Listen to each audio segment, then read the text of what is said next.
You familiar with the term shitbox? Would you like to see my car? American royalty, Caroline Kennedy, Ford Falcon. on a special mission to the Aussie outback The air conditioning works. to help find a cure for cancer. There's incredible breakthroughs happening here in Australia right now. That's next on 60 Minutes. For competitors, the indelicately named Shitbox Rally is a gruelling week-long trek through the Australian outback, all done in a bomb of a car that's likely to break down. But behind the larrikin humour and endless potholes, it's serious business.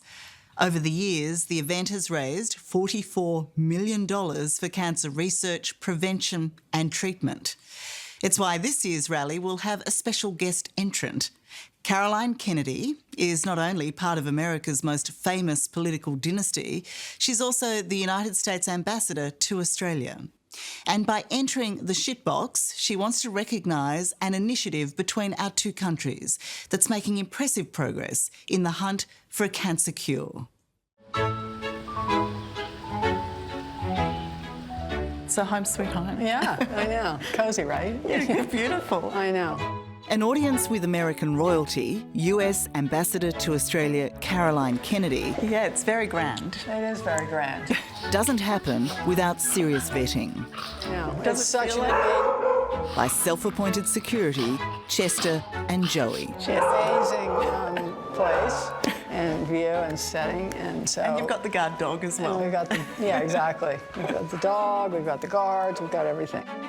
I've been invited to the plush US Embassy in Canberra to talk to the ambassador about a subject close to her heart. She's putting her substantial star power behind raising money for cancer research. By next week, joining the quintessentially Australian-named Shitbox Rally. Were you familiar with the term shitbox?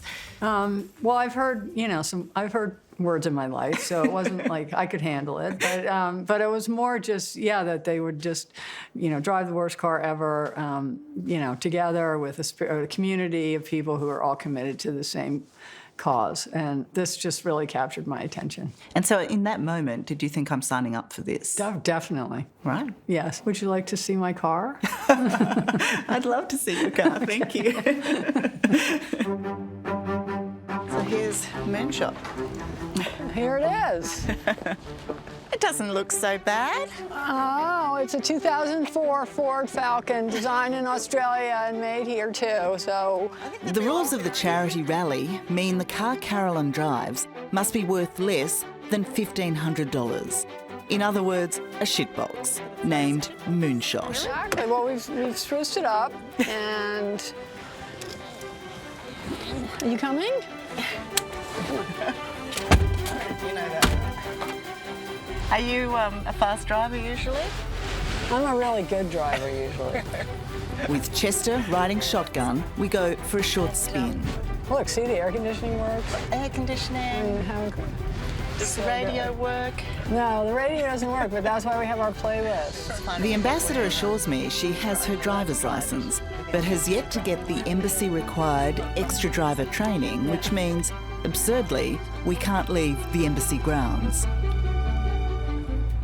That, as it turned out, felt fortuitous when the car's engine seemed to miss a beat. Here we go, up the hill. Look, if the car breaks down now, that's not a good sign. Yeah, that's not a is good it? sign. There aren't going to be any hills out there, though, right? Just a lot of bumpy bits, I'd imagine. Yeah. It will be a formidable adventure with enormous ambition. Starting April 12, a week-long, nearly 5,000-kilometre trek through the outback, from Adelaide to Perth, on some of the country's roughest roads, to raise as much as they can to fight cancer. Well, I've been so inspired by the people that I've met and across Australia working in the field of cancer research and treatment. And then the rally is obviously kind of a way for people to come together and recommit, raise funds, support the research. The Outback Rally will take her a world away from her roots. Caroline Kennedy hails from a glamorous and powerful political dynasty. She is the eldest and only surviving child of former US President John F. Kennedy and Jacqueline Kennedy Onassis. And following the coffin of President John F. Just Kennedy... 6 when her father was assassinated in 1963, Caroline's life has been marked by unthinkable loss. In 1968, her uncle and godfather, Robert F. Kennedy, was also assassinated. And in 1999, the Camelot curse seemed cemented with the death of her 38-year-old brother, John F. Kennedy Jr. The light plane he was flying crashed, also killing his wife and her sister. But the ambassador believes her family legacy has given her so much more than it has taken. As a Kennedy, she found she was born to public service, inspired by her father JFK to always strive to overcome the impossible. It's an honor to represent the United States here with the senior leaders. It was JFK's vision in 1962 to put man on the moon by the end of the decade. He committed billions of dollars to make that happen, naming the initiative Moonshot. We choose to go to the moon. We choose to go to the moon.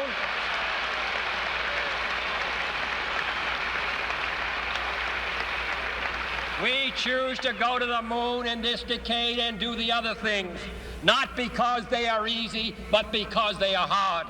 60 years on, borrowing from JFK, President Joe Biden, with help from Caroline Kennedy, launched his own ambitious Moonshot movement.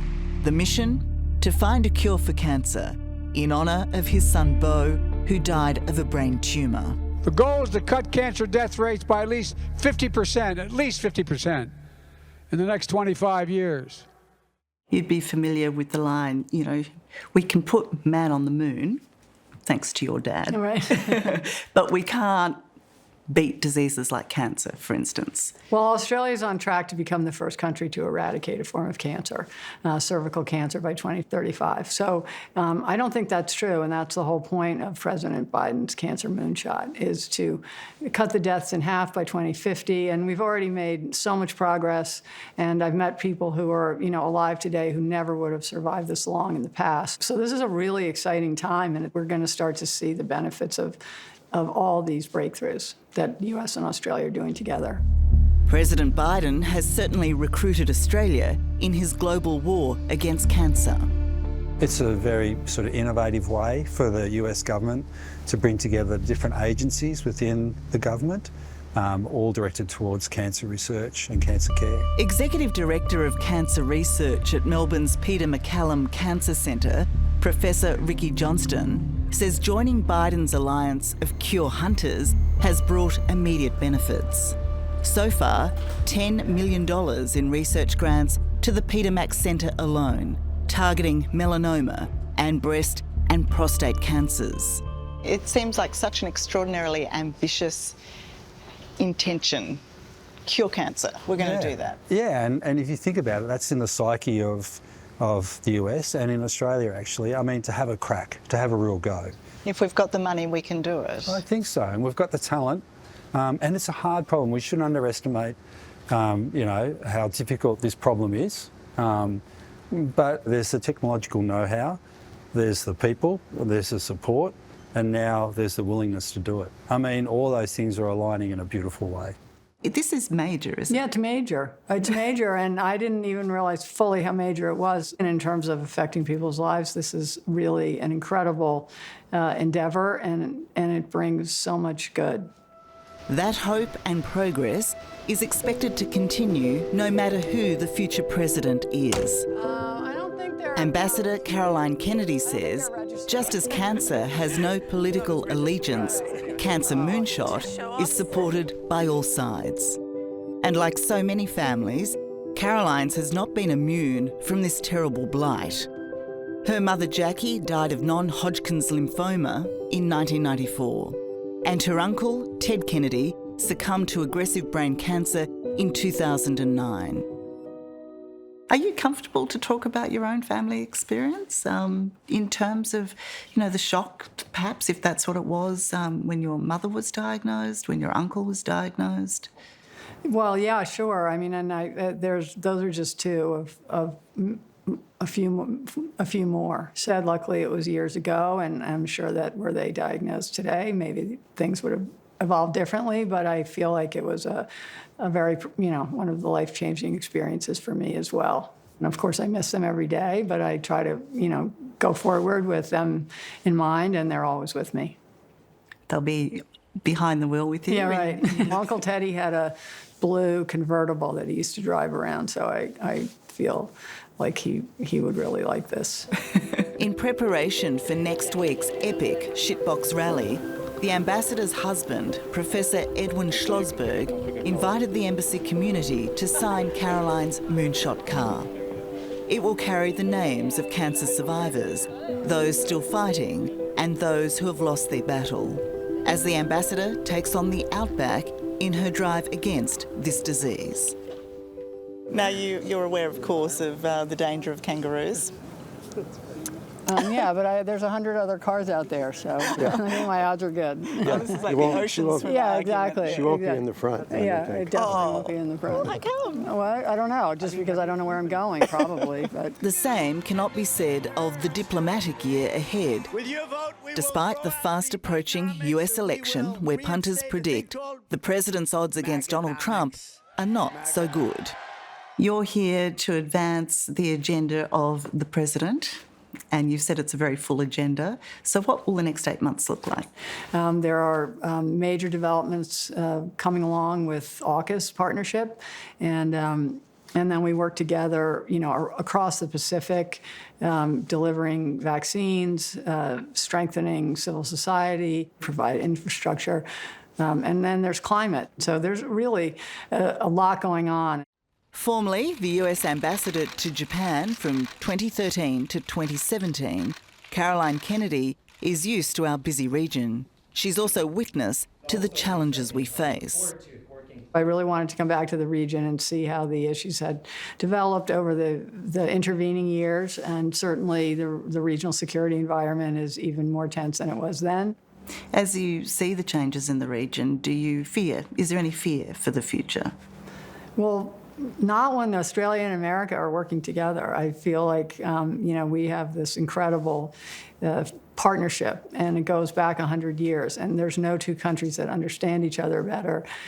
So I feel like we can meet whatever challenges come our way. You think that's assured for the future, whoever the president might be? Definitely. Hello, I'm Tara Brown. Thanks for watching 60 Minutes Australia. Subscribe to our channel now for brand new stories and exclusive clips every week. And don't miss out on our extra minute segments and full episodes of 60 Minutes on 9now.com.au and the 9Now app.